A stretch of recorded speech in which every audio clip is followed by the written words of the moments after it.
Part 2. Frank meets his first master.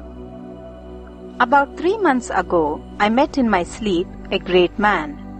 I spoke about it to the Telugu Munshi here. The Munshi brought me some pictures. I picked out the man at once from the others. Last Friday, this man was coming through Vellore to go to a Theosophical conference at Tiruvannamalai. He does not belong to the Theosophical Society. All masters work for the common good. When the train came in, I recognized him at once. He is about 5 feet 10 inches in height and well built, with a high round forehead and aquiline nose. Good looking in every sense of the term. He got out of the train and we sat together in the waiting room. It is impossible to describe what it is like to be in the presence of a master. I did not know he was a master, but to sit in his presence, though he hardly said a word and does not know English, was to feel oneself thrilling through and through. To feel new impressions touching one mentally. It was an extraordinary experience. I learned later that he was the first Sanskrit scholar in India, and that is saying something out here where Sanskrit is the language of the scriptures and every student of wisdom learns it. He knows the sciences inside out and many languages. You remember how the apostles suddenly spoke with tongues? Well, there are people here who have known this man all his life, and they know that up till one day he did not speak a word of Tamil, a very difficult language. 15 days afterwards, he was able to give a long lecture in pure Tamil and to read it and write it as well as any of the professors. I asked him how he achieved this feat, and he replied, by meditation. Think of that. No book, no grammar. Simply meditating on God as these men know how to and asking to be taught Tamil. His face, when at rest, shines with happiness. At the least excuse he laughs and often turns to you and shakes his head in a way Indians have, which means, that's all right, cheero. He promised to spend the afternoon and evening of today in teaching me, and he will then go into seclusion for over a year. He said if I would come to Tiruvannamalai, he would take me up to see the Maharshi, a Mahatma or very great master, who lives there and who is supposed to be one of the greatest Mahatmas in India. Part 3. Frank visits the Maharshi. Yesterday I got a day's leave and went on with the Munshi to meet Shastriyar, the master of whom I have been writing. Shastriyar and the Munshi are both chelas, that is, disciples of the Maharshi. We heard Shastriyar lecture for an hour and a half in Tamil to a huge crowd, and he appeared refreshed by his efforts. At 2 p.m., he pointed to the cave where the Maharshi lives, and we set off up the mountain to see him. When we reached the cave, we sat before him at his feet and said nothing. We sat thus a long while, and I felt lifted out of myself. Then Shastriyar told me to look the Maharshi in the eyes and not to turn my gaze. For half an hour I looked him in the eyes, which never changed their expression of deep contemplation. I began to realize somewhat that the body is the temple of the Holy Ghost. I could only feel his body was not the man, it was the instrument of God, merely a sitting motionless corpse from which God was radiating terrifically. My own sensations were indescribable. Shastriyar then said I might speak. I asked for enlightenment, teaching, and he spoke and we listened.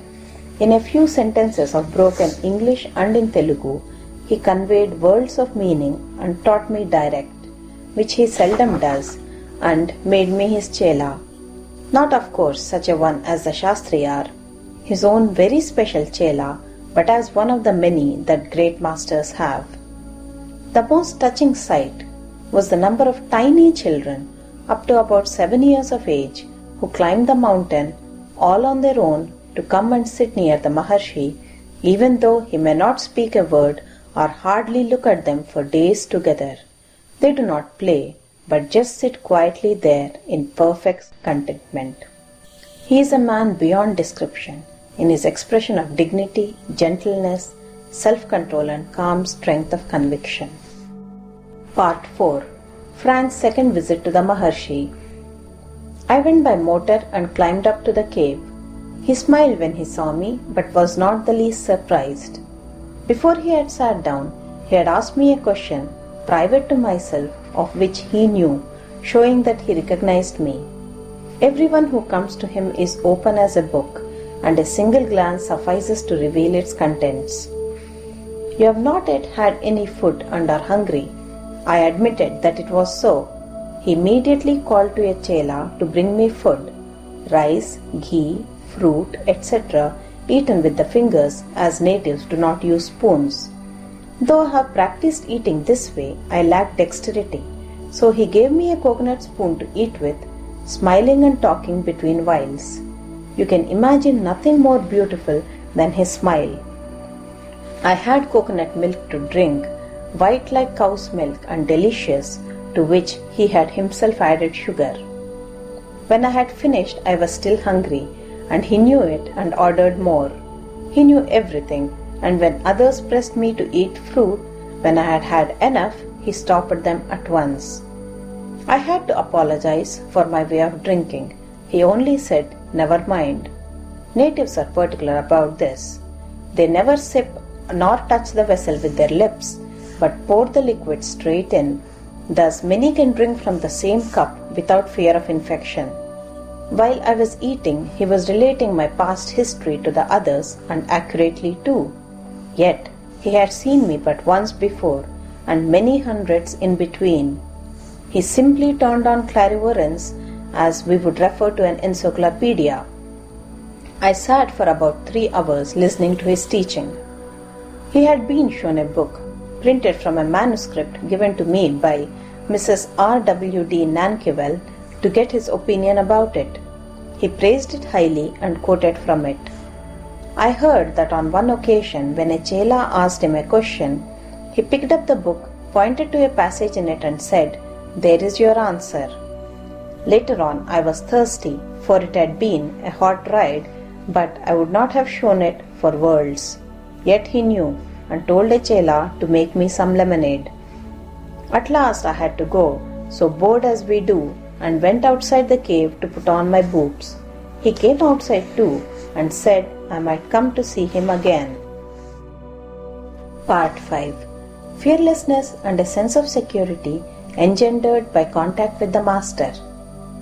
It is strange what a change it makes in one, for the moment at any rate, to have been in his presence. I am used to dogs, but still would feel disturbed if one set on me in the ordinary course of events. Yet this happened there, and I only looked at the dog and walked straight on, though it tried to bite me 3 or 4 times. I felt no fear, nor was I in any way upset. I heard startled exclamations, but only realized that there had been any danger when halfway down the mountain. A dog bite is no joke in this country, not only because of the savageness of dogs and the germy state of their teeth due to the carrion they eat, but also on account of the bad way wounds heal in the heat and to the prevalence of hydrophobia. Frank's version of the Mahatma's teaching. A master is one who has meditated solely on God, has flung his whole personality into the sea of God, and drowned and forgotten it there till he becomes simply the instrument of God, and when his mouth opens, it speaks God's words without the effort or forethought, and when he raises a hand, God flows again through that to work a miracle. Do not think too much of physical phenomena and such things. Their number is legion, utterly indefinite. And once a faith in the physical things is established in the heart of a seeker, such phenomena have done their work. clairvoyance, clairaudience, and such things are not worth having when such far greater illumination and peace are possible without them than with them. The masters take on these powers as a form of self-sacrifice. I know the masters, two of the greatest, and I tell you that the idea that a master is simply one who has attained power over the various occult senses by long practice and prayer or anything else is utterly and absolutely false. No master ever cared a rap for occult powers, for he has no need of them for his daily life. The phenomena we see are curious and surprising, but the most marvelous thing of it all we do not realize, and that is that one, and only one, illimitable force is responsible for all the phenomena we see and the act of our seeing them. Do not fix your attention on all these changing things of life, death, and phenomena. Do not think of even the actual act of seeing them or perceiving them, but only of that which sees all these things, that which is responsible for it all. This will seem nearly impossible at first, but by degrees the result will be felt. It takes years of steady, daily practice, but that is how a master is made. Give yourself a quarter of an hour a day. Keep your eyes open and try to keep the mind unshakenly fixed on that which sees. It is inside yourself.